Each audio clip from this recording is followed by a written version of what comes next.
บวชพระบ่าวอาร์ม EP 2จากคลิปที่แล้วนะครับเราก็ตัดมาตอนเย็นเลยครับแล้วบอกได้เลยครับผมกับประธานจองหน้าเวทีครับคืนนี้ทุกคนสังเกตไหมครับว่าทำไมหน้าห้านถึงเละอย่างนี้แน่นอนครับเกิดฝนตกกระทันหันแต่บอกเลยครับว่าฝนจะตกแรงหรือไม่แรงนะครับพวกเราก็ไม่มีผลอยู่แล้วครับเพราะเราหน้าห้านตัดมาดูประธานครับกำลังได้ฟิลเลยครับท่อนนี้น้องๆก็บอกพี่โฟอยากถ่ายรูปผมก็เลยจัดให้เลยครับบรรยากาศตอนกลางคืนนะครับผมบอกเลยโคตรมันไม่มันก็ดูผมเต้นเอาเองละกันครับน้องๆ ขอบคุณรางวัลน้ำใจจากสุดหล่อ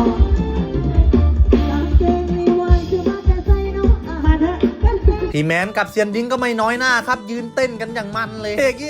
กเราวาร์ปไปดูกันตอนเช้าครับตอนนี้เราก็จะแห่หน้าเข้าโบสถ์กันครับและนี่ครับแม่ตาแล้วก็พี่หนูนานะครับก็มาด้วยหน้ากวาดเหรียญโปรยทานนะครับผมไม่ได้สักอันเลยคลิปนี้ก็ขออนุโมทนาบุญกับพระบ่าวอาร์มด้วยครับ